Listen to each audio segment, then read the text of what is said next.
नमस्कार दोस्तों, स्वागत है आपका स्टडी फॉर सिविल सर्विस के यूट्यूब प्लेटफॉर्म पर। और आज हम लोग थोड़ी सी चर्चा कर लेते हैं उत्तराखंड के बजट के संबंध में, क्योंकि आने वाले कुछ एग्ज़ाम्स हैं। एक तो संडे को ही है और अगला 17 दिसंबर को है।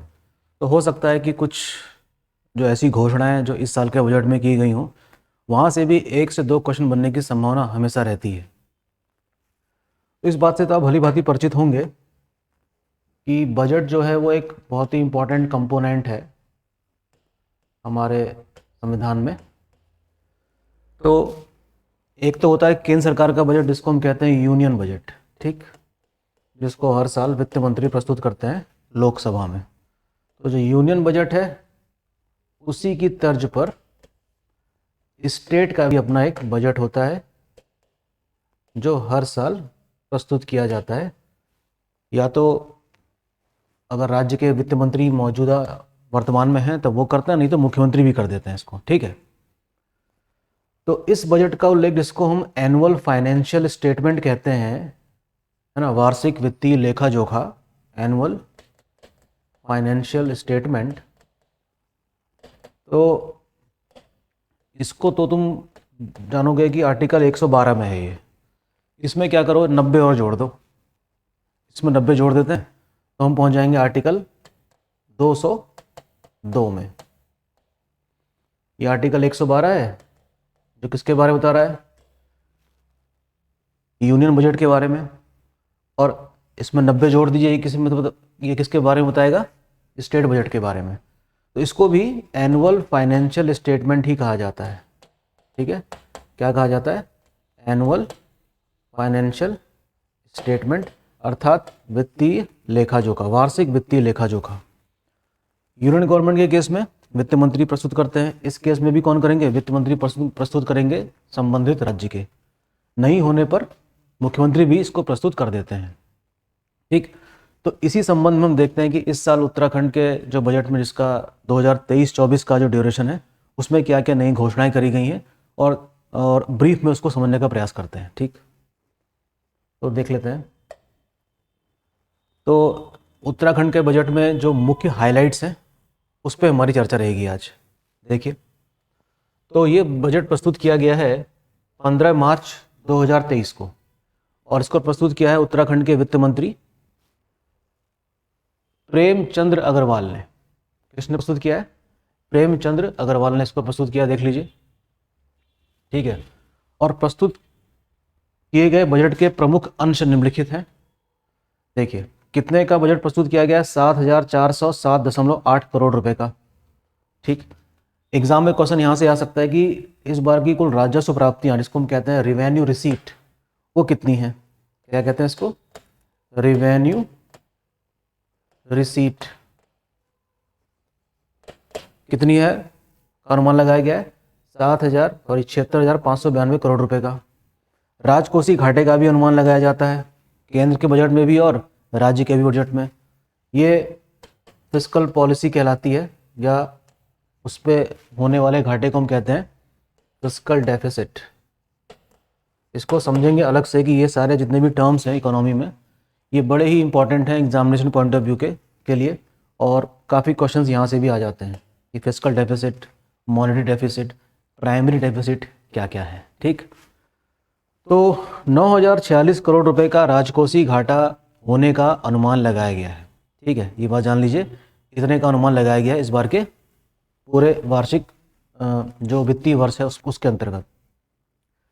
अच्छा, पिछले वर्ष की तुलना अगर हम करें उत्तराखंड के बजट की, तो हम पाते हैं कि इस बार का जो बजट है वो 18% उसमें जो राशि डाली गई है वो ज़्यादा है, ठीक है, 18% ज़्यादा है। नया कोई कर नहीं लगाया गया है राज्य सरकार की तरफ से इस बार जनता पर। और ये काफ़ी इंपॉर्टेंट चीज़ है, ये देखने और समझने जैसी है, ये सप्तऋषि और सप्तकिरण क्या चीज़ है, ठीक। सप्तऋषि और सप्तकिरण क्या है। तो यूनियन बजट में इस बार निर्मला सीतारमण जी ने 7 इंपॉर्टेंट कंपोनेंट्स के बारे में समझाया है, जिसको क्या कहा गया है, सप्तऋषि। इसी प्रकार से उत्तराखंड के बजट में भी इसी की तर्ज पे, on the lines of Saptarishi, we have given a new concept called Saptakiran. तो एग्जाम में क्वेश्चन यहाँ से किस तरीके से आते हैं, कैसे आ सकता है क्वेश्चन यहाँ से, कि विच ऑफ द फॉलोइंग, यानी कि निम्नलिखित में से कौन सा नहीं है। जो सप्त किरण की अवधारणा इस बार के बजट में हमको दिखाई देती है, उनमें से निम्नलिखित में से कौन सा नहीं है। तो हम तभी कर सकते हैं जब हमको ये पता हो कि सातों कौन कौन से कंपोनेंट हैं। तो आइए देखते हैं ये 7 कंपोनेंट कौन से हैं। मानव पूंजी निवेश यानी कि ह्यूमन कैपिटल इन्वेस्टमेंट, समग्र कल्याण, स्वास्थ्य सेवा सुलभता, पूंजीगत खर्च, सुलभ आवागमन, प्रौद्योगिकी पर जोर दिया जाएगा इस बार, और इकोलॉजी बनाम इकोनॉमी, इन सब पे ध्यान दिया जाएगा। ये जो कंपोनेंट है इकोलॉजी बनाम इकोनॉमी का मतलब ये है कि यहाँ पर क्योंकि पर्वतीय राज्य है तो उन सब चीज़ों को ध्यान में रख के ही हमको विकास करना होगा, यानी कि इकोलॉजिकल पॉइंट ऑफ व्यू को पहले कंसर्न करना होगा, उसको आधार मानकर हम विकास कर सकते हैं। लेकिन ऐसा हो नहीं रहा है, मेरा व्यक्तिगत ऐसा मानना है। जो टनल का कोलैप्स हुआ है पिछले दिनों 12 नवंबर को, ये इस बात का परिणाम है कि हमने किस कदर प्रकृति के साथ छेड़छाड़ करी है। ये खाली कहने की बातें हो कुछ नहीं रहा है इसमें, ठीक है। आगे बढ़ जाते हैं। महिलाओं के लिए भी ये बजट खास होने वाला है, तो इसके लिए भी आपको कुछ पॉइंट्स पता होने चाहिए। समाज कल्याण विभाग के माध्यम से महिला एवं बाल कल्याण के लिए 2850.24 करोड़ रुपए का आवंटन किया गया है, ठीक है। और कुछ योजनाएं महिलाओं को ध्यान में रखकर पहले से ही सरकारें चलाती रहती हैं, उन योजनाओं के बारे में आपको पता होना चाहिए। जैसे कि महालक्ष्मी योजना 1905 करोड़ रुपए की है, और इसी वर्ष इस योजना की घोषणा करी गई थी कि महालक्ष्मी योजना की घोषणा कब करी गई और इसके अंतर्गत क्या क्या प्रावधान है। मैं पढ़ देता हूँ, देखिए आपके सामने। इस योजना के अंतर्गत माँ और उसके नवजात शिशु को उनकी साफ सफाई और पोषण के लिए अलग अलग किट प्रदान की जाएगी। इस किट में मौसम के हिसाब से कपड़े और पौष्टिक आहार की व्यवस्था होगी। तो ये महालक्ष्मी जो योजना है उसके अंतर्गत ये सारे प्रावधान दिए गए हैं।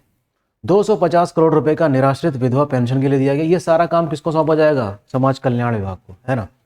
282 करोड़ रुपए नंदा गौरा योजना। तो मैं चाहूँगा कि आपको इस बारे में पहले से ही पता हो कि ये नंदा गौरा योजना क्या चीज़ है और इसके क्या क्या प्रोविजंस हैं, कब शुरू की गई थी और हर साल के बजट में इसमें कितना आवंटन किया जाता है। इस प्रकार से चीज़ों को समझने की ज़रूरत है। तो 282 करोड़ रुपए इस बार नंदा गौरा योजना के लिए आवंटित किए गए हैं इस बार के बजट में। वेरी इंपॉर्टेंट, ध्यान देने वाली बात है, क्वेश्चन एग्जाम में आ सकता है। आगे बढ़ते हैं। अच्छा देखिए, मनरेगा के लिए भी 531.55 करोड़ रुपए आवंटित किए गए हैं, ठीक है। भारी भरकम बजट बताया गया इस बार। कुछ चीज़ें और देखने जैसी हैं यहाँ पर। देखो 3 टर्म दिखाई दे रहे होंगे आपको, इनोवेशन, इंक्यूबेशन और स्टार्टअप। ये जो ट्रायो है, इनोवेशन, इंक्यूबेशन और स्टार्टअप का, ये बनाया गया है देश का जो युवा है उसको आधार मानकर। कह सकते हैं कि इन 3 ट्रायोस की सहायता से हम कह सकते हैं कि युवा शक्ति का आधार बनेगी ये। और ये बजट जो है वो युवाओं के लिए खास इस वजह से हो जाता है, जिसके अंतर्गत मुख्यमंत्री स्वरोजगार योजना के लिए 40 करोड़ रुपए खर्च किए जाएंगे। राज्य योग्यता छात्रवृत्ति के लिए 5 करोड़ रुपए का प्रावधान, और बालिकाओं की साइकिल योजना के लिए ध्यान देने वाली बात है कि बालिकाओं की साइकिल योजना के लिए 15 करोड़ रुपए, और 10वीं कक्षा के एससी छात्रों के लिए के बाद के जो छात्र हैं 25 करोड़ रुपए, और ये जो चीज़ें दी गई हैं एससी एसटी छात्रों के लिए इतने करोड़ रुपए आवंटित किए गए हैं। तो हम देख सकते हैं कि सरकार ने लगभग हर वर्ग को टच या छूने का प्रयास किया है उनके कल्याण के लिए। अब देखते हैं कि किस प्रकार से ये सारी चीज़ें चल रही हैं। बजट की घोषणाएं तो हर साल होती हैं, लेकिन फिर भी जिस उद्देश्य से घोषणाएं करी जाती हैं वो पूरी हो नहीं पाती हैं, और 15-20% तक ही उसका काम हो पाता है। 80% वो योजनाएं को क्या होता है हम खुद ही नहीं जानते हैं। स्वास्थ्य क्षेत्र में भी देखते हैं कि इस बार कुछ खास चीज़ें देखने को मिलती हैं।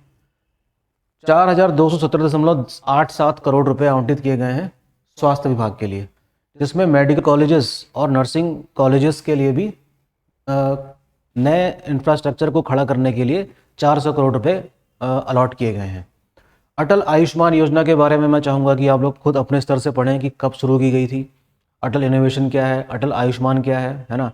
और कई सारे मेडिकल कार्ड्स जो होते हैं जिसका लाभ उठाया जा सकता है कई सारे हॉस्पिटल्स में, उसके संबंध में भी आप ये मान के चलो कि 1 से 2 क्वेश्चन मिलने की संभावना यहाँ से रहेगी।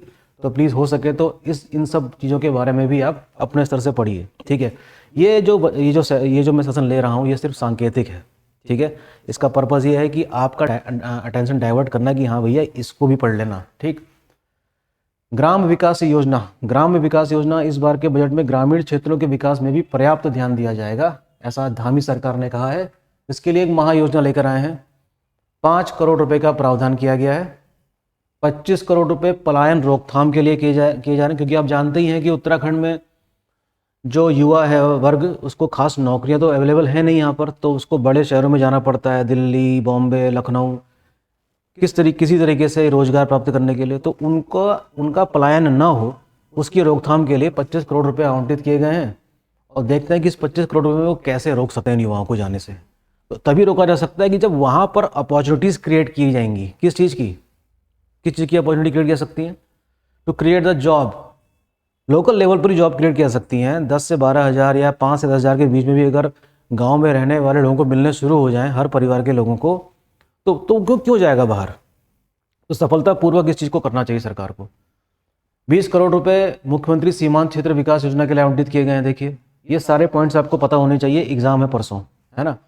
ग्राम विकास योजना के तहत गांव स्तर पर आधारभूत सुविधाएं जुटाई जाएंगी। शिक्षा, चिकित्सा, संचार, पेयजल, ये सारे वो चीज़ें हैं जो स्वरोजगार के अवसर उपलब्ध करवा सकते हैं। सरकार को विशेष रूप से ध्यान देने की आवश्यकता है।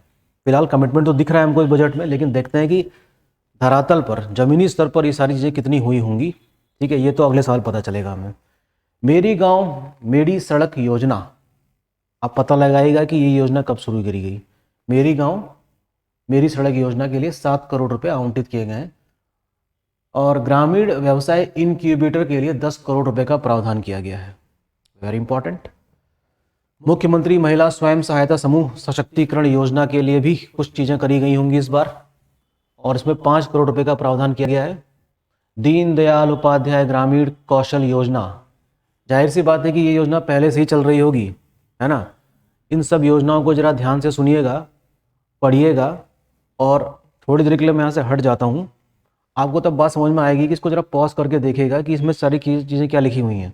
ठीक है, आप इसको पॉज करिएगा और पढ़िएगा कि इसमें सारी चीज़ें क्या लिखी हुई हैं। ठीक, बजट की 4 बड़ी बातें ये भी हैं। मुख्यमंत्री प्रतिभा प्रोत्साहन योजना के लिए छात्रवृत्ति दी जाएगी। 10 करोड़ की छात्रवृत्ति का इस बार वो किया गया है भाई, 10 करोड़ की छात्रवृत्ति के लिए भी आवंटन किया गया है। 51 करोड़ उत्कृष्ट क्लस्टर विद्यालय बनाए जाएंगे। 100 करोड़ वर्कफोर्स डेवलपमेंट प्रोजेक्ट के लिए। 92 करोड़ का प्रावधान पीएम श्री योजना के लिए। तो यहाँ पर जो कीवर्ड्स हैं उनको पहचानना भी जरूरी है कि पीएम श्री योजना कब शुरू की गई थी, क्या क्या इसके प्रोविजंस थे, कब इसकी घोषणा करी गई थी। अक्सर उत्तराखंड लोकसेवा आयोग में डेट पूछ लेता है कि इस योजना की घोषणा किस डेट को करी गई थी। अगर बहुत पुरानी योजना है तो कम से कम ईयर तो पूछ ही लेगा। ठीक, बजट तो प्रस्तुत कर दिया गया, लेकिन सरकार के समक्ष कुछ चुनौतियां भी हैं। सशक्त राज्य बनाने के लिए जो लक्ष्य निर्धारित किए गए हैं उनकी झलक बजट में दिखाई तो देती है, जैसा कि मैंने अभी कहा आपसे, लेकिन सरकार के समक्ष एक बड़ी पूंजी की भी आवश्यकता रहेगी, क्योंकि उद्योगपतियों, व्यापारियों से लेकर समाज के अंतिम पंक्ति पर खड़े व्यक्ति हों, जैसे कि किसान, युवा, महिलाएं, इनके विकास से जुड़ी प्राथमिकताएं काफ़ी ज़रूरी हैं, जो सरकार को सबसे पहले ध्यान देना होगा। पिछले वर्ष की तुलना में इस बार का बजट थोड़ा बड़ा है, 18%। सरकार को वेतन और पेंशन पर ही अकेले 26,000 करोड़ रुपए खर्च करने होते हैं, जो कि एक बहुत बड़ी चुनौती है। वेतन के लिए 18,000 करोड़ रुपए और पेंशन के लिए 76,000 करोड़ रुपए खर्च करने होते हैं सरकार को। सरकार की आमदनी में से 11,500 करोड़ रुपए पुराने कर्ज की किस्त लौटाने और 6,166 करोड़ रुपए वर्षों से लगातार लिए जा रहे कर्ज का ब्याज चुकाने पर खर्च करने होंगे। तो जाहिर सी बात है कि चुनौती तो बहुत ही बड़ी है सरकार के लिए। आगामी वित्त वर्ष जब समाप्त हो रहा होगा तो राज्य पर 77,000 करोड़ रुपए से अधिक का कर्ज हो चुका होगा, जो कि इस बार पेश किए गए बजट के बराबर का ही होगा। जो संकल्प इस बार के बजट में लिए गए हैं उसे पूरा करने के लिए हर साल की तरह केंद्रीय मदद और कर्ज पर निर्भरता रहेगी। तो ये कुछ ब्रीफिंग थी उत्तराखंड के बजट की, लेकिन और भी कई सारी चीज़ें इससे जुड़ी हुई होंगी। तो मैं चाहूँगा कि एक नज़र आप उत्तराखंड के बजट पे भी मार लीजिएगा, हो सके तो।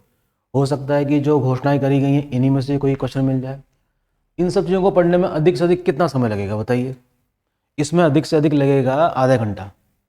अगर आधे घंटे पढ़कर आप टॉपिक वाइज कोई इंपॉर्टेंट टॉपिक अगर आपको लग रहा है, तो अगर एक क्वेश्चन भी बन जा रहा है आधे घंटे की आपकी पढ़ाई में, ठीक है, मत करिए रिवीजन, क्योंकि एग्ज़ाम के बहुत दिन नहीं रह गए।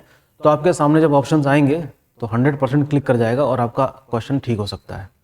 तो उत्तराखंड बजट में एक नज़र मार लीजिएगा, ठीक है। तो बने रहिए स्टडी फॉर सिविल सर्विस के साथ, मिलते हैं जल्दी ही। Thank you.